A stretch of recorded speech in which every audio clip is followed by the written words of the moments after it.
கஷ்டங்களிலும் வறுமையிலையும் சோதனையிலையும் பொருளாதார ரீதியாக குறையிருக்கக்கூடிய மனிதன் இந்த உலக வாழ்க்கையை ரொம்ப சிரமமா பார்க்கிறான். இரண்டுமே இல்லாமல் வாழக்கூடியவர் இந்த உலகத்தை யதார்த்தமா பார்க்கிறார். எப்படிங்க இருக்கீங்க, ஏதோ போய்கிட்டு இருக்க வாழ்க்கை என்பதாக நம்ம பார்க்கிறோம். ஆனால் இந்த உலக வாழ்க்கையை அல்லாஹ் எப்படி பார்க்கிறான் என்று சொன்னால், அல்லாஹ்வினுடைய பார்வையில் இந்த உலக வாழ்க்கை எப்படிப்பட்டதுன்னு சொன்னா, இன்று ஓதப்பட்ட வசனங்களில் அல்லாஹ் சொல்றான், வமல் ஹயாத்து துன்யா இல்லா லஹிபுன் வலஹுன். அல்லாஹ் சொல்றான், இந்த உலக வாழ்க்கை இருக்குது, அது வீணான விளையாட்டே அன்றி வேறு இல்லை என்பதாக அல்லாஹ் சொல்றான். இந்த உலக வாழ்க்கை உங்களுக்கு ஒரு வீணான ஒரு விளையாட்டு.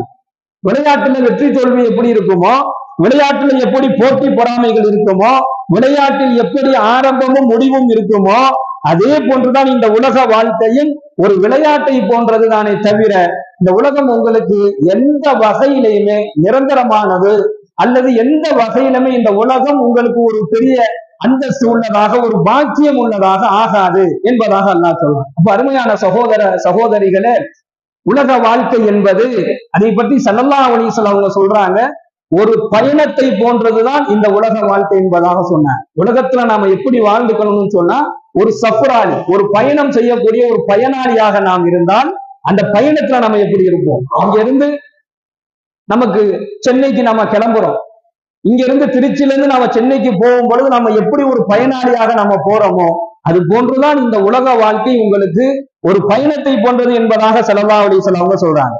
ஆனால் வலதாருல் ஆகிரா, அடுத்து அல்லாஹ் சொல்றான், உலகம் வீண் விளையாட்டுன்னு சொன்ன அல்லாஹ் இந்த துனியா வீண் விளையாட்டு என்பதாக சொன்ன இறைவன், இந்த உலகத்தை நீங்க நேசிக்காதீங்க என்பதாக அல்லாஹ் சொல்றான். மனிதர்களே, இந்த உலகத்தை நீங்க நேசிக்காதீங்க.